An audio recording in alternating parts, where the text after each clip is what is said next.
Oi, gente! Pop Verso tá no ar, sexta-feira, aquele dia que a gente relembra o que aconteceu durante a semana, mas essa sexta-feira não é qualquer sexta-feira, porque hoje começou o Rock in Rio e a gente estava muito ansioso para isso, então no programa de hoje a gente vai relembrar aqui os melhores momentos do Rock in Rio até agora, esperando os melhores momentos desse ano também, né? Então a gente tá de olho e também tem entrevista com o elenco da nova série, a série de Senhor dos Anéis, Anéis de Poder. Felipe Ciani falou com a galera lá no México, conteúdo inédito no Pop Verso de hoje, então roda a vinheta, vamos começar.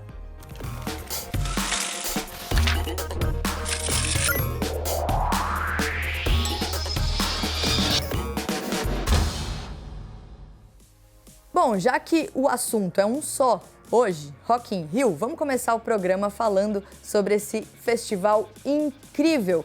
Já são mais de 20 edições e olha só, tem alguns dados aqui bem impressionantes sobre o Rock in Rio. Mais de 10 milhões de pessoas já foram ao festival nesse meio tempo aí, né? Mais de 20 edições. Dessa vez, são mais de 250 shows e eles estão esperando mais de 500 horas de música, ou seja, a galera tá animada, a gente também tá animado aqui no Pop Verso. Então vamos olhar para trás um pouquinho e relembrar aqui os melhores momentos do Rock in Rio. O Arthur preparou aqui uma volta no tempo, vamos ver.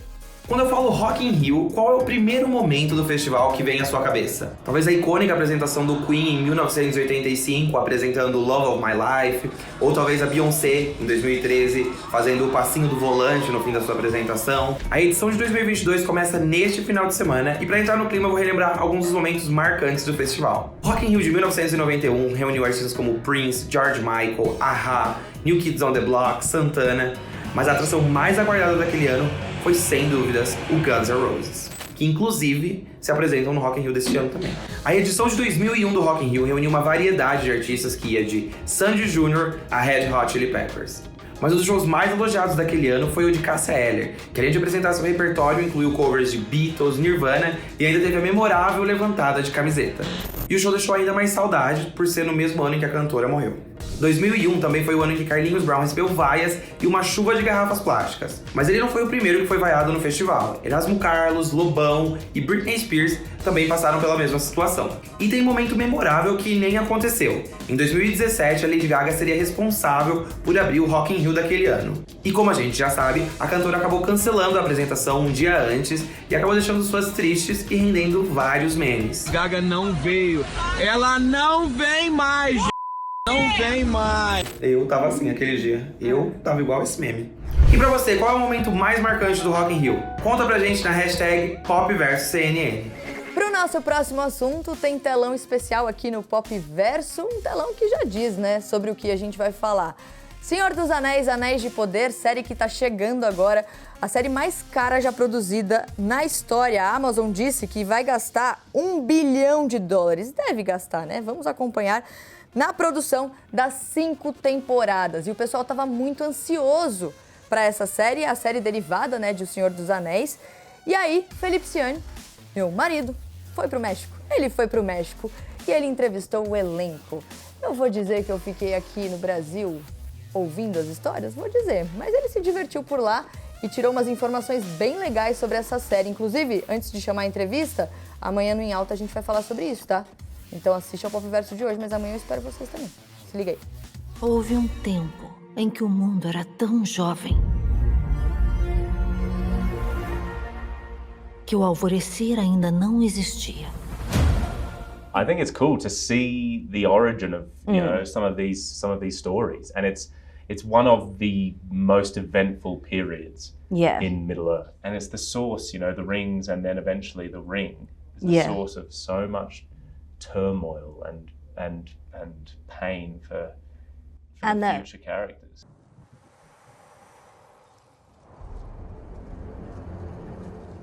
Você ouviu muitas mentiras sobre a Terra-média. What can we expect? So, because I'm very curious about you guys. I guess you can expect this. I mean, this mind-blowing kingdom that you go into, and I think you can see, I guess, these apex men, if you like. And you're going to see a society that has spent the last couple of centuries trying to forge their own path away from the elves who they sided with in the fight against Morgoth. So you're meeting a society at a point of friction.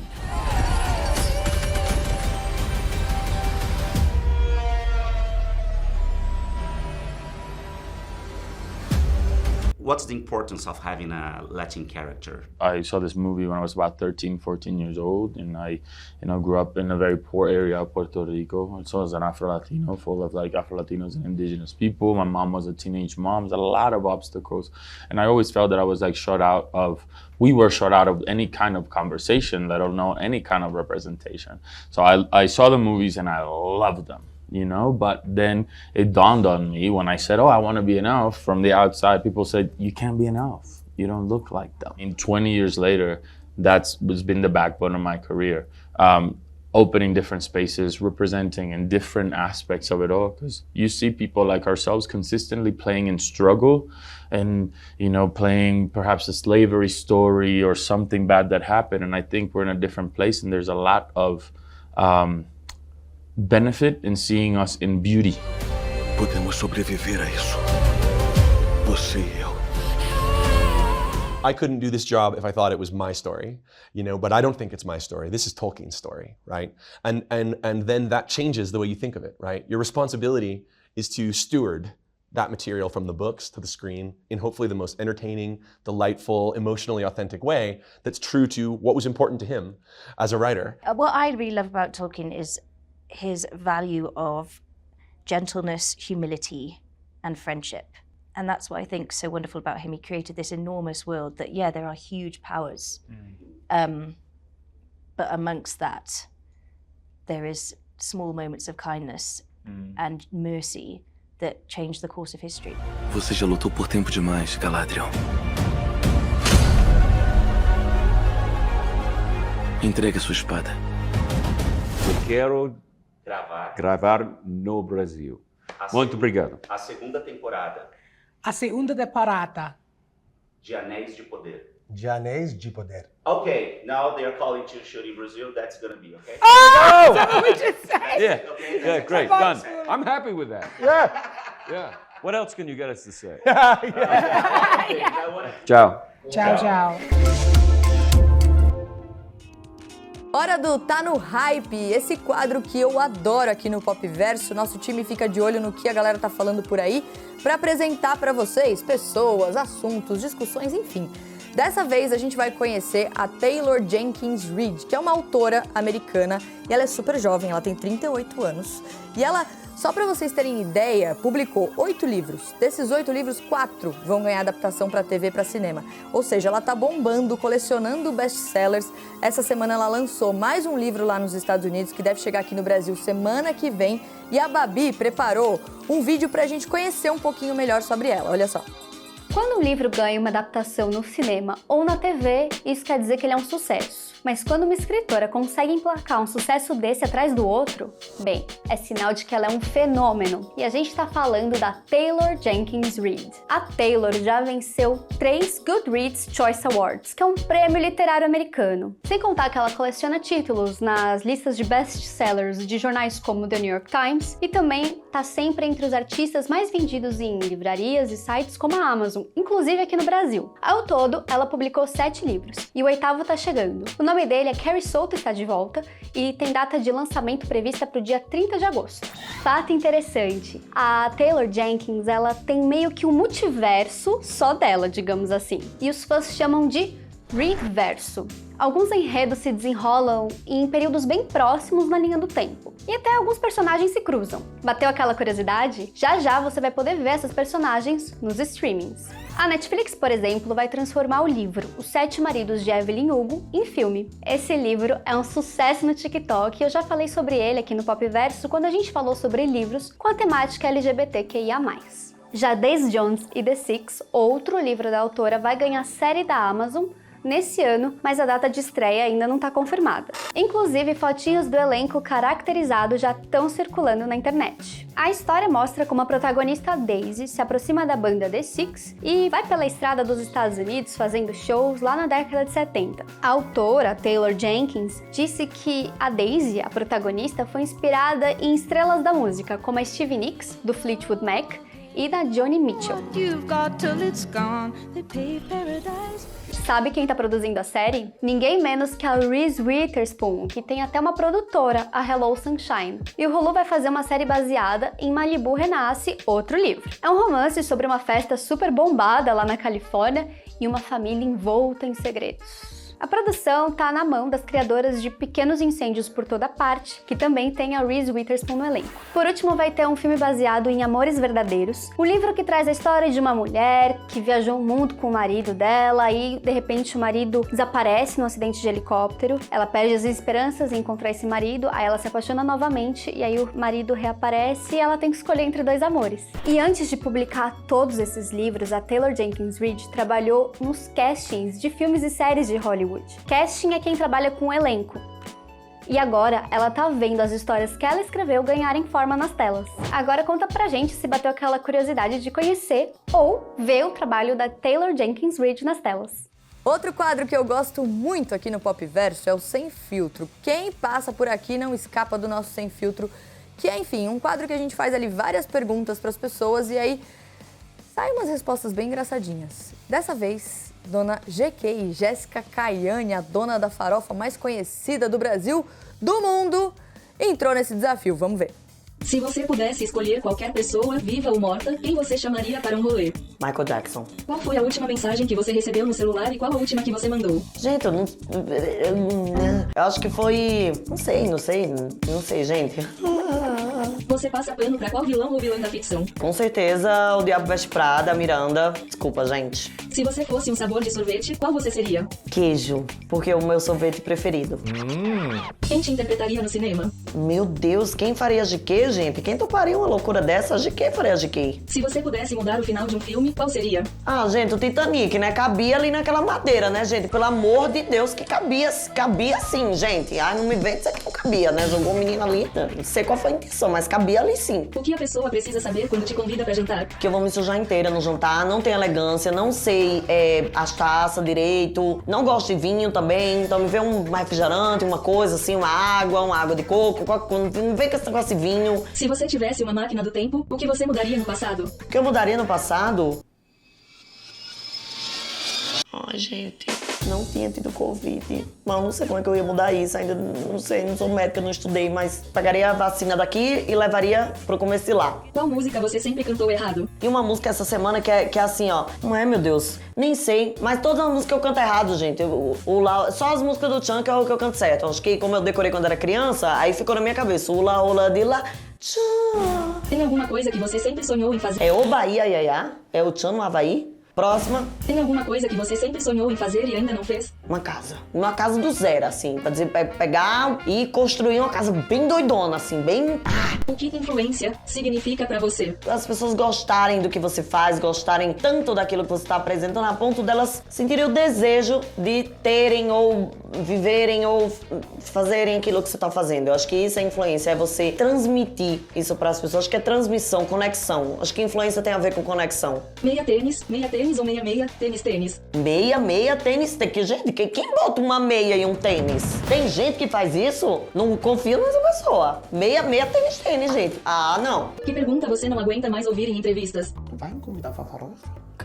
Não cabe. Se você pudesse trocar de guarda-roupa com alguém, quem seria? Com certeza com a Kim Kardashian, né, meu amor? Tudo que é perfeito a gente pega pelo braço. Joga lá no meio, mete em cima, mete embaixo. Isso daí eu decorei quando era criança, mano. Isso daí não falha. Passei, hein? Passei no teste. Passou.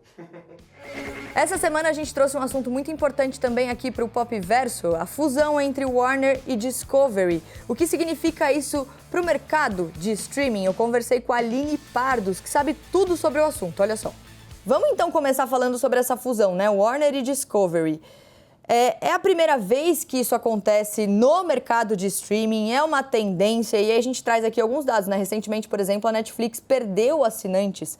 Então, o que está acontecendo nesse cenário? O que essa fusão representa nesse momento? Já tem mais ou menos uns 5 anos que o mercado tem feito um movimento muito importante de fusões e aquisições, né? As empresas, elas estão, principalmente os grandes grupos de mídia tradicionais, eles estão observando o mercado e se juntando aí com uma maneira de enfrentar tanta competitividade que tem agora em torno do streaming. No caso da Warner e da Discovery, eles estão unindo os dois catálogos, né, o que é uma coisa bem desafiadora, né, para as duas empresas que têm catálogos tão distintos, e isso tá fazendo com que a empresa otimize algumas questões em relação tanto ao catálogo quanto à estratégia comercial. Está todo mundo agora tentando fechar as contas, né? Então, a gente viu que durante a pandemia teve um auge muito grande do streaming e agora teve uma queda muito brusca de assinantes, né? Netflix perdeu muito assinantes e já não está mais aquele ritmo tão grande do mercado, né? De novas assinaturas e tudo. Aline, eu tô tentando entender aqui o que significa a retirada de alguns filmes e séries, né, do catálogo, porque é isso, ao mesmo tempo que você tá com questões financeiras e precisa de mais assinantes, quanto mais produções você tiver no seu catálogo, mais chamativo ele fica, e aí ao mesmo tempo você vai lá e retira filmes e séries que já estão lá. O que significa isso? Porque teoricamente eles gastam dinheiro ainda mantendo aqueles filmes e séries ali? Tem uma grande questão no streaming, isso já vem de muitos anos, é que os serviços eles têm um catálogo gigantesco, né? Milhares e milhares de conteúdos para serem consumidos. Mas, na realidade, desses milhares de conteúdos que estão à disposição, uma pequena porcentagem só que realmente é mais assistido, que tem um consumo mais alto. E, claro, existem vários custos por trás das plataformas que realmente você ter muitos conteúdos ali pode gerar alguns custos extras e, além do mais, você pode provocar ali uma dispersão de conteúdos dos seus assinantes, né? Então, você pode ter ali, a pessoa tem uma oferta gigantesca de conteúdo, mas ela também tem aquele dilema, né, do que eu vou assistir. Então, isso pode fazer com que as pessoas percam mais tempo nas plataformas, buscando o que assistir, e isso não é favorável em termos de usabilidade e também de fidelização do assinante. É importante dizer que se você está na dúvida do que assistir, você pode assistir ao Em Alta CNN todo sábado às 10h30 da noite, porque a gente faz esse trabalho para você. Eu não resisti, eu precisei fazer essa propaganda aqui. Mas, Aline, por exemplo, a HBO Max lá retirando algumas produções. Para onde vão essas produções? Porque são produções que foram feitas depois da era do DVD, ou seja, eu gosto muito de uma série, inclusive a HBO Max, você não mexa com Friends, você entendeu, né? Se alguém estiver assistindo aqui.